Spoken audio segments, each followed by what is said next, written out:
Hello everyone, welcome to the physics. So आज की इस सेशन में हम डिस्कस करने वाले हैं कि आपका अपकमिंग जो एग्ज़ाम है CSI दिसंबर 2024, तो उसके लिए कैसे तैयारी करना चाहिए आपको, सो दैट आप वो तैयारी इफेक्टिवली कर सकें एंड आप दिसंबर की एग्ज़ाम जो है ये दिसंबर की एग्ज़ाम के लिए अच्छे से प्रिपरेशन कर सकें। तो पहला जो है, पहले बहुत सारे स्टूडेंट ऐसे होते हैं कि sir what is CSI net. तो CSI नेट जो एग्ज़ाम है वो क्या है, वो तो सबको पता ही होता है, बट उसके अंदर क्या क्या चीज़ें आपको मिलती है वो सबसे इम्पॉर्टेंट है। तो इनमें आपको ये जो CSI इसका एक ही एग्ज़ाम होता है, ऐसा नहीं कि हर एक के लिए अलग अलग एग्ज़ाम है। तो एक ही एग्ज़ाम होता है, बस कट ऑफ अलग अलग लगता है। जैसे JRF के लिए अलग अलग कट ऑफ लगता है, LS के लिए अलग कट ऑफ लगता है, PhD के लिए अलग कट ऑफ लगता है। तो अगर आप JRF हो गए तो आपको पर मंथ 37,000 जो है ये आपको फेलोशिप मिलेगा। इसके साथ साथ आपका HRA भी रहता है और वो डिपेंड करता है आपके CT के हिसाब से। और HRA आप मिनिमम जो है, मिनिमम HRA आप इसमें 8,000 तो HRA आपको मिलता ही है। तो आपको JRF होने के बाद 45,000 फेलोशिप जो है, ये 45,000 फेलोशिप आपको मिलेगी जब आपका JRF होगा। देन JRF के 2 साल बाद आपको SRF मिलता है। देन उसका जो आपके पास ये पर मंथ है, तो पर मंथ आपको 42,000, इसमें प्लस आप HRA जो है ऐड कर सकते हैं। HRA मतलब हर सिटी के हिसाब से तो 8 या 10 हज़ार तो आप यहाँ पे मान के चल सकते हो। तो ये फेलोशिप जो है, ये फेलोशिप आपको JRF के बाद मिलेगा। अगर आपका LS हो गया तो LS एंड JRF के लिए एक ही एग्जाम रहता है, बस इसका कट ऑफ अगर 90 है तो इसका कट ऑफ 83 होता है ना। तो आपको LS मिलेगा तो आप असिस्टेंट प्रोफेसर के लिए एलिजिबल हो।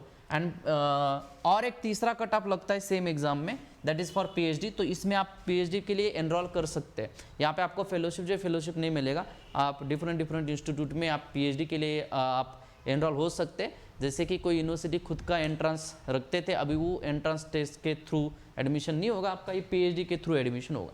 ठीक है, चलिए आगे बढ़ते हैं। अब हम डिस्कस करने वाले कि CSIR का मास डिस्ट्रीब्यूशन क्या है। ये समझना बड़ा ज़रूरी है, क्योंकि अगर आप किसी भी एग्जाम को अगर टारगेट कर रहे हैं तो उसके बारे में जानकारी होना सबसे बड़ा इंपॉर्टेंट फैक्टर रहेगा। क्योंकि अगर आपको आपका एम ही नहीं पता, आपको पता नहीं है कि एग्ज़ाम में क्या होता है क्या नहीं होता, एंड देन अगर आप तैयारी कर रहे हैं तो फिर वो गलत डायरेक्शन में आपका जा सकता है। तो आपके पास इसमें 3 सेक्शन होते हैं, that is part A, part B and part C। इसमें आपके पास टोटल पार्ट A मतलब यहाँ पे जनरल एप्टीट्यूड होता है। पार्ट A में जो ये आपको 20 क्वेश्चन, जो 20 क्वेश्चन रहते हैं क्वेश्चन पेपर में, उसमें आपको अटेम्प्ट करना होता है 15 क्वेश्चन। इससे ज़्यादा अगर क्वेश्चन आपने अटेम्प्ट किया तो वो काउंट नहीं होगा। ज़्यादा आप 15 क्वेश्चन आप अटेम्प्ट कर सकते हैं। करेक्ट आपके पास जो क्वेश्चन आएगा तो एक करेक्ट क्वेश्चन के लिए 2 मार्क्स आपके पास है एंड इनकरेक्ट के लिए 0.5 मार्क्स।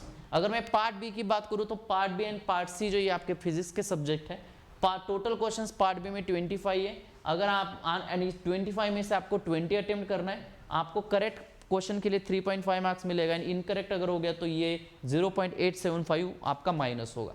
पार्ट C की अगर हम बात करें तो पार्ट C में आपके टोटल 30 क्वेश्चंस रहेंगे, उसमें से आपको अटेम्प्ट करने हैं 20।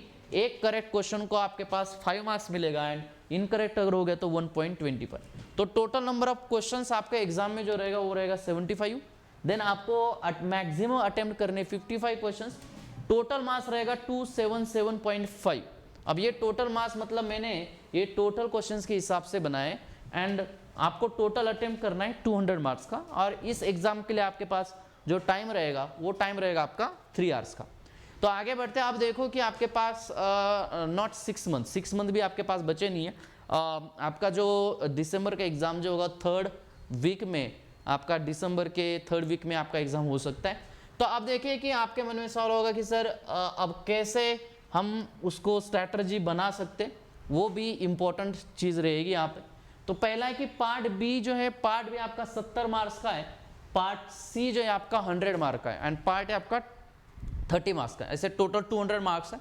तो पार्ट B में ये सब्जेक्ट से आपको क्वेश्चन मिलेगा, जैसे कि quantum mechanics, classical, statistical and thermodynamics, electromagnetic theory, electronics, mathematical physics. तो पार्ट B में सिर्फ इसी सब्जेक्ट से आपको क्वेश्चन मिलेगा।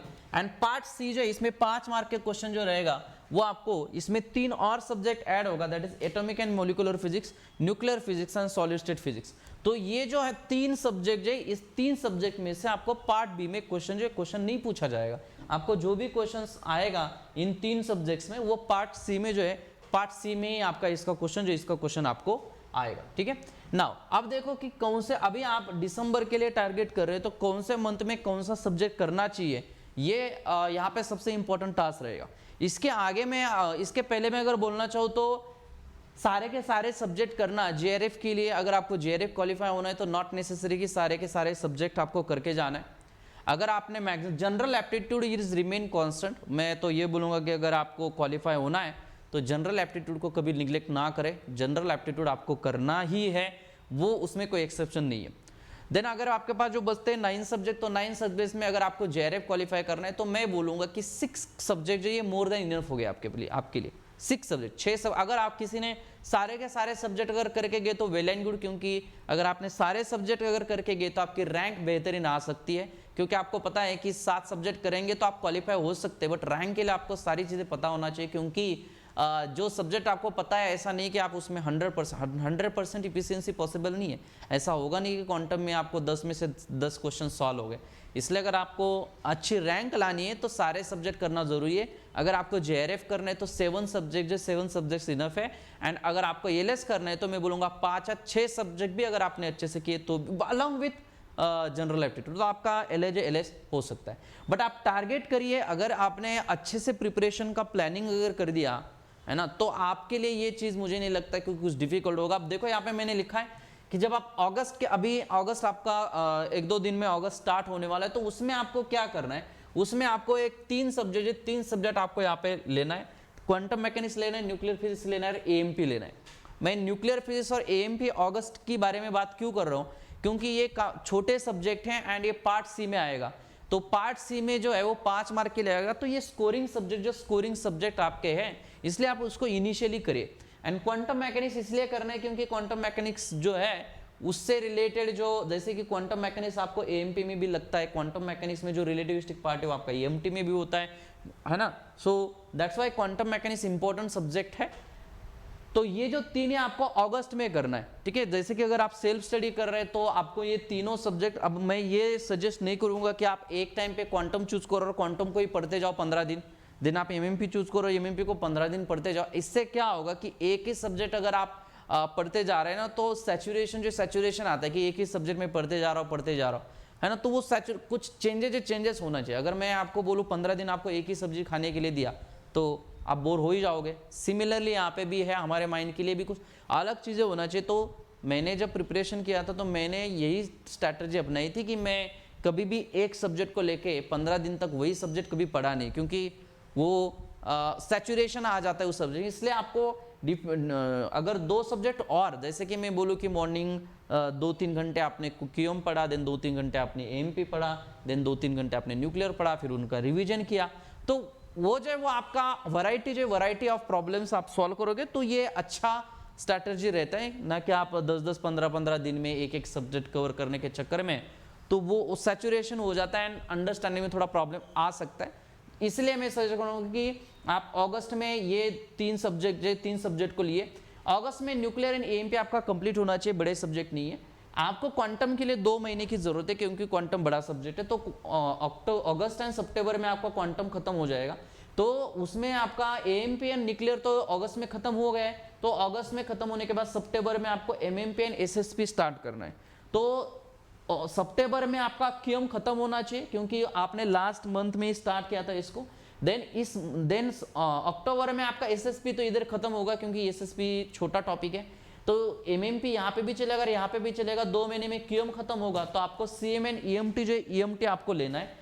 देन आपका सीएमजी इस महीने में, तो यहाँ पे आपको जो नवंबर महीना है उसमें सीएम, एसएसपी नहीं, यहाँ पे ईएमटी, क्योंकि एसएसपी यहाँ पे हो गया, ईएमटी, क्योंकि ईएमटी 1 महीने में नहीं होगा, तो ईएमटी इस महीने और इस महीने में आपको करना है। एंड जब आपका 1 दिसंबर आएगा तो ये सारी चीजें आपकी कंप्लीट होनी चाहिए। देन आपको रिवीजन प्लस टेस्ट सीरीज जो है, ये टेस्ट सीरीज आपको देना है, क्योंकि ये चीज अगर आपने अच्छे से ध्यान रखा। अब यहाँ पे देखिए, जिसको, अब मैं ये नहीं बोलूंगा कि सबको, बट जिसको अच्छी रैंक चाहिए तो रैंक के लिए ये शेड्यूल आपको फॉलो करना पड़ेगा। बट जिसको जेआरएफ करना है तो आप इनमें से जो भी सब्जेक्ट, अब मैं यहाँ पे सजेस्ट नहीं करूंगा कि कौन सा सब्जेक्ट निगलेक्ट करना है, क्योंकि हर एक स्टूडेंट का अपना अपना अलग सिनेरियो होता है कि किसी को मैथमेटिकल फिजिक्स पसंद आता है तो किसी को एसएसपी पसंद आता है, किसी को न्यूक्लियर फिजिक्स बिल्कुल पसंद नहीं है, किसी को सीएम बिल्कुल पसंद नहीं है। तो आप उसके हिसाब से आप कुछ सब्जेक्ट है उसको आप ऑप्शन में रख सकते हैं, but if you need good rank तो उसके लिए आपको ये आपको करना पड़ेगा। अब बात यहाँ पे ये रहेगी कि सर ये जो क्वांटम है, ये न्यूक्लियर है, एएमपी है, अगर हम इसको कैसे हम एक मंथ में कवर कर सकते हैं, या 2 मंथ में क्वांटम को कैसे कवर कर सकते हैं, कैसे पढ़ना है, कहाँ से पढ़ना है, because all of you know कि CSIR का जो सिलेबस है वो वेरी वास्ट सिलेबस है। आपको सारी चीज़ें बिल्कुल पढ़नी नहीं है, आपको वही पढ़ना है जो एग्जाम पॉइंट ऑफ व्यू से इंपॉर्टेंट है। और अगर आप सेल्फ स्टडी कर रहे हैं तो ये मैनेज करना अगर आपको पॉसिबल जा रहा है, या कोई स्टूडेंट ऐसे है कि यार सर ये जो है ये दिख तो रहा है बट ये मैनेज हो गया या नहीं होगा, तो इसके लिए हमने एक नया बैच हमने स्टार्ट किया है। जो बैच आपका 1 अगस्त से ये नया बैच आपका स्टार्ट होने जा रहा है, जिसमें 50% आपको ऑफ मिलेगा। इसका 6 मंथ का सब्सक्रिप्शन 9,999 है एंड 1 ईयर का 14,999। तो ये जो है अगर जो भी स्टूडेंट को लग रहा है कि नहीं ये तो होगा नहीं मेरे से, तो आप ये बैच जरूर ज्वाइन करिएगा, क्योंकि इस बैच में जो रहेगा यही हमारा शेड्यूल रहेगा और इसके अकॉर्डिंग आपको कुछ भी करने की ज़रूरत नहीं है, जस्ट लेक्चर्स फॉलो करने। हम असाइनमेंट आपको प्रोवाइड करेंगे, जो असाइनमेंट शीट मैंने टेलीग्राम चैनल पे भी शेयर किया हुआ है, उसका डिटेल सोल्यूशन भी आपको होगा। तो practice is very important.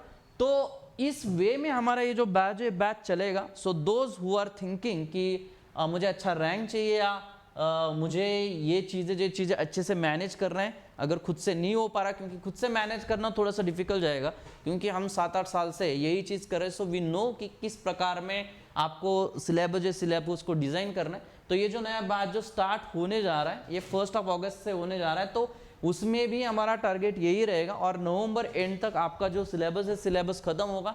During this आपके सारे PYQ सॉल्व होंगे, इसमें आपको कुछ एक्स्ट्रा करने की ज़रूरत नहीं है। क्लास नोट्स फॉलो करिए, दैट्स इट। आपको कोई बुक फॉलो करने की ज़रूरत नहीं है, कहाँ से कुछ देखने की ज़रूरत नहीं है। ये आपको बनाए चीज़ें जो आपको मिलेगा, जस्ट आपको क्लासेस अटेंड करने, ठीक है। तो ये नया बैच स्टार्ट हो रहा है 1 अगस्त से। इसके लिए आप डी फिजिक्स का एप्लीकेशन डाउनलोड कर सकते हैं, या ये जो कोई क्वेरी है आपको, तो इस नंबर पे आप कॉन्टैक्ट कर सकते हैं। फॉर मोर इन्फॉर्मेशन आप डी फिजिक्स का प्ले स्टोर पे आप डी फिजिक्स सर्च करोगे तो वहाँ पर आपको एप्लीकेशन मिलेगा। तो एप्लीकेशन डाउनलोड करने के बाद ये सारी चीज़ें आपको वहाँ पे अवेलेबल रहेगी। मैं और कुछ की पॉइंट, जो इंपॉर्टेंट पॉइंट्स आपको बताना चाहूँगा कि क्या क्या चीज़ें आपको ध्यान में रखनी है। तो पहली तो बात ये है कि इंपॉर्टेंट टिप्स में मैं ये बताना चाहूँगा कि ये जो एग्ज़ाम है, ये एग्ज़ाम आपको पता है कि इसमें आपको बहुत ही पेशेंस के साथ एंड कंसिस्टेंसी ये आपकी रिक्वायर्ड है। ऐसा नहीं कि यार पहले 10 दिन हुआ और 10 दिन में मैंने एकदम अच्छे से किया और 11वें दिन मैं बोलूँ कि नहीं यार आज नहीं, कल देखते। अगर आपने कोई चीज़ अगर कल पे छोड़ी तो फिर ये डिफिकल्ट हो सकता है। इसलिए पहला टॉपिक आपका जो है कंसिस्टेंसी काफ़ी इंपॉर्टेंट है। अगर आप किसी भी कॉम्पिटिटिव एग्जाम की तैयारी कर रहे हैं तो आप इसको बीच में छोड़ नहीं सकते। और अगर आप लास्ट के मंथ में सोच रहे तो एक मंथ में भी ये जो एग्जाम क्वालिफाई होने वाला है नहीं। आपको कंसिस्टेंसी काफ़ी इंपॉर्टेंट है इस एग्ज़ाम को क्वालिफाई करने के लिए। डेली 7 to 8 आवर स्टडी जो है ये आपका होना चाहिए। एंड अगर लेट्स से आप if you are in a batch तो आपका 7 to 8 आवर, तो इसमें 5 या 6 आवर तक आपका क्लासेस रहेगा ही। तो वो क्लासेस का टाइम छोड़ के आपको और 3-4 घंटा और पढ़ना पड़ेगा, जो भी क्लास में वो रिविजन करना पड़ेगा। मतलब मैं मान के चल सकता हूँ कि 10 to 11 आवर्स है ना, और 24 आवर में से 10 आवर्स तो आप निकाल ही सकते हैं। और कोई अगर जॉब कर रहे हैं तो भी आप कुछ मैनेज आपको करना पड़ेगा। अगर आप जॉब भी कर रहे हैं तो भी आपको टाइम का मैनेजमेंट करना पड़ेगा, क्योंकि एग्ज़ाम जो है बहुत ही इंपॉर्टेंट एग्ज़ाम है। और कुछ चीज़ अगर हमें हासिल करना है तो मेहनत तो करना ही पड़ेगा। दूसरा जो है PIQs of CSI NET GATE JEE TFR, अगर मैं इसके बारे में बात करूं तो जून 2024 का जो क्वेश्चन पेपर है, जहाँ तक मुझे मेमोरी बेस्ड क्वेश्चन मिले, ऐसा एक भी क्वेश्चन आई थिंक सो नहीं दिखेगा कि जो प्रीवियस ईयर के कंसेप्ट से ना आया हो। पूरा पेपर जो डिज़ाइन किया गया था, वो हर एक क्वेश्चन का जो कंसेप्ट है वो कंसेप्ट इसी एग्जाम के PIQs में से था। इसलिए ये काफ़ी इंपॉर्टेंट है ये देखो TFR के एज इट इज कंसेप्ट आके CSIR नेट में आपके रिपीट होते हैं, जेस्ट के रिपीट होते हैं, गेट के रिपीट होते हैं। तो ये काफी इंपॉर्टेंट है, ये प्रीवियस ईयर क्वेश्चन सॉल्व करना, और नॉट ओनली कुछ कुछ क्वेश्चंस नहीं, सारे क्वेश्चन सॉल्व करना जो है बहुत ही जरूरी है। तो हम जो बैच लॉन्च करने जा रहे हैं उसमें ये चीजें आपको कहाँ पे देखने की जरूरत नहीं मिलेगी, आपको सारे CSIR के POIQ मिलेगा, गेट का POIQ मिलेगा, जेस्ट का POIQ मिलेगा, TFR का POIQ मिलेगा, विथ लाइव वीडियो सोल्यूशन मिलेगा। देन आपका जो है नेक्स्ट जो है वो है कंसेप्चुअल अंडरस्टैंडिंग, क्योंकि क्वेश्चन अगर आपको सॉल्व करना है तो सिर्फ फॉर्मूला पता होना जरूरी नहीं है, आपको उस क्वेश्चन को थिंकिंग पावर, जो थिंकिंग एबिलिटी आपको बढ़ानी पड़ेगी। नहीं तो होता है कि हमने क्लास किया बट कोई अननोन क्वेश्चन आ गया तो हमारा दिमाग बंद हो जाता है, because of lack of conceptual understanding, क्योंकि आपको कंसेप्चुअल अंडरस्टैंडिंग नहीं है, या दूसरा इसका मतलब ये हो सकता है कि आप खुद से थिंक नहीं कर पाते, और खुद से थिंक करना इसमें बड़ा इंपॉर्टेंट रोल यहाँ पे प्ले करेगा, क्योंकि इसलिए हम असाइनमेंट प्रोवाइड करते हैं सो दैट आपकी थिंकिंग एबिलिटी जो है बढ़ जाए। एंड तो ये कंसेप्चुअल अंडरस्टैंडिंग होना बड़ा जरूरी है, जो क्लास में बताएंगे। देन रहता है प्रैक्टिस क्वेश्चन, जितने ज्यादा प्रैक्टिस क्वेश्चंस आप करोगे उतना आपके लिए अच्छा रहेगा। एंड ये जो प्रैक्टिस क्वेश्चन आपको, मतलब मैं अभी सजेस्ट नहीं करूंगा, जब आप प्रिपरेशन करें तो नवंबर तक आपको PYQs एंड थ्योरी बस यही पढ़ना है। प्रैक्टिस क्वेश्चन तो इसके साथ साथ होते ही रहेंगे, क्योंकि CSIR की मैं बात करूं, जैसे कि मैथमेटिकल फिजिक्स में लगभग 650 क्वेश्चन है, ये सारे एग्जाम को मिला के 650। तो मुझे बताइए कि MMP में टोटल टॉपिक है 10-15, उसमें 650 क्वेश्चन अगर आपने सॉल्व किए तो मुझे आपको लगता है कि इसके अलावा कोई कंसेप्ट से क्वेश्चन बनेगा? बिल्कुल नहीं बनेगा, है ना। इसलिए यही सबसे इंपॉर्टेंट चीज है। एंड देन लास्ट में आप प्रैक्टिस क्वेश्चन के लिए टेस्ट सीरीज आप दे सकते हैं, ठीक है। एंड देन लास्ट जो वो है आपका डिस्ट्रैक्शन, जैसे कि होता है कि हम रील्स जो है इंस्टाग्राम हो गया, फेसबुक हो गया, रील्स को हम ऊपर ढकेल रहे एंड देन उसमें कब टाइम चला जाता है हमें पता भी नहीं चलता। इसलिए टाइम काफ़ी इंपॉर्टेंट है, और आपके लिए अभी 6 महीने बाकी नहीं है, क्योंकि ऑलरेडी जून का एग्ज़ाम जो है वो डिले हो गया है, 1 महीना डिले हो गया, मतलब आपके हाथ से 1 महीना ऑलरेडी छूट गया है। आपके पास जो बचे वो भी सिर्फ 4.5 महीने। तो 4.5 महीने में आपको प्रॉपर प्लानिंग करना होगा, क्योंकि अगर आपने प्रॉपर प्लानिंग नहीं किया तो इसको एग्जीक्यूट आप नहीं कर पाओगे। एंड देन लास्ट में आप पे इतना प्रेशर आएगा कि यार अब करना क्या है, कैसे करेंगे, तो डिफिकल्टी आपको हो सकता है। तो आपके आने वाले फ्यूचर के लिए अभी आप अच्छे से डिसीजन लीजिएगा, क्योंकि टाइम जो है, टाइम बहुत इंपॉर्टेंट है, टाइम किसी के लिए रुकता नहीं है। तो दिसंबर के लिए एग्जाम के लिए आप ये जो स्ट्रैटेजी जो मैंने बताया उसको आप फॉलो करिए। एंड मैं ऑलरेडी बोल चुका हूँ कि सारे सब्जेक्ट करने की जरूरत नहीं है, but if you want rank, अगर आपका अच्छा है तो आपको अच्छे इंस्टीट्यूट में PhD प्रोग्राम के लिए भी एडमिशन मिल सकता है। तो रैंक भी काफ़ी इंपॉर्टेंट रोल प्ले करेगी, ठीक है। तो ये जो है ये आपके पास स्ट्रैटेजी रहेगा, इसको आप जरूर फॉलो करिए। तो मैं यहाँ पे जो बताया हूँ, तो ये जो सब्जेक्ट, इन सब्जेक्ट्स को आपको टारगेट करने।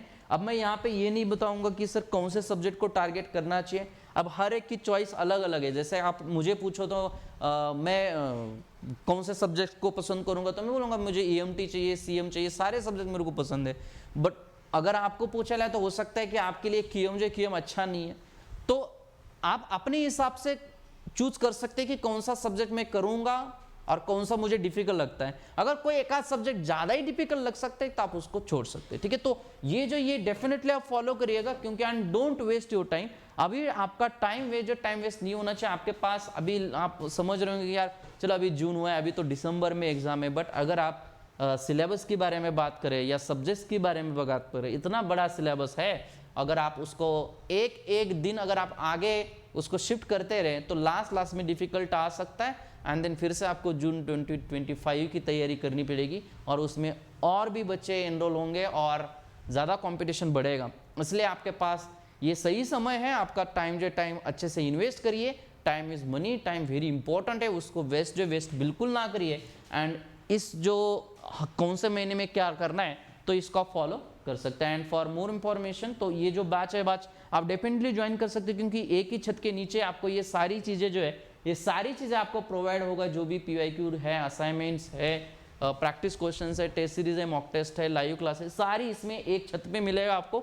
और इसका 6 मंथ का प्राइस भी आप देख रहे हैं 9,999 है। तो that's it from my side. So I hope you understood this कि क्या चीज़ें आपको करनी है, ठीक है। So share this video with your friends. So thank you so much all of you. Bye bye, take care and happy learning.